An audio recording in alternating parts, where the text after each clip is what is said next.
Hello everyone! So nandito na naman tayo sa bundok at ayan yung mga bulaklak na nakikita nyo. Ang gaganda, marami yan dito sa Hong Kong. Paano pumunta dyan? Sakay tayo ng bus number 6 or number 6X at baba tayo ng Wilson Trail.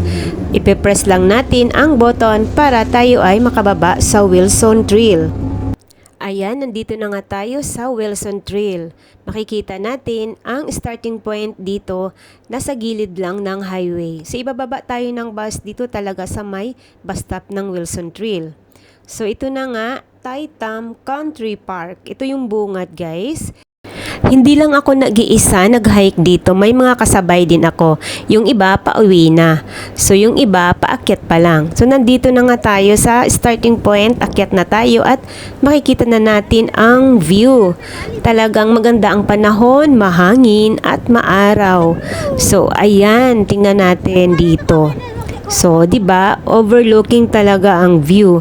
Mahirap dito kung tag-init talaga kasi sobrang tirik din ang araw. Buti ngayon mahangin at malamig. Kaya nag-decide akong mag-hike na lang dito. So, ayan, dahan-dahan na tayo at reality, hinihingal na ako dyan. So, wala pa tayo sa gitna, hinihingal na ako. So, ayan guys, ang ganda ng hiking trail nila dito, 'di ba? Pero wala kang mahawak ang malalaking kahoy kasi maliliit lang ang mga kahoy. So, makikita talaga natin yung mga kabundukan. At saka itong mga bulaklak ng mga namumuti dito sa daan. Talagang marami yan dito sa Hong Kong tuwing taglamig. Ayan guys, yung panahon, ang ganda-ganda talaga. At ang araw ay tirik dahil alauna na ng tanghali ako ngayon. So, dito naman tayo sa kalagitnaan. View natin for today. Binibidyo ko na yung sarili ko habang naglalakad. Wala akong kasama, mag-isa lang ako. Pero may mga tao din naman na naglalakad dito. Hindi ko naman sila kilala. So, ayan guys, makikita natin dito yung dagat ng Stanley at saka Ripples Bay. So, ayan yung Stanley na lugar dito sa Hong Kong.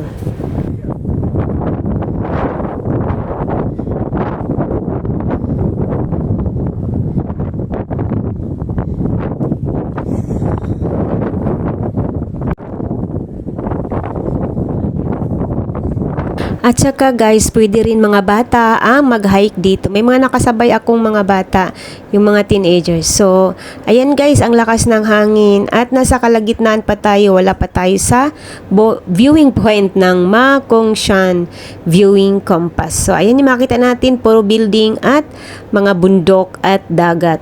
So, ayun lang ang aking video at nag-enjoy ako dito talaga guys.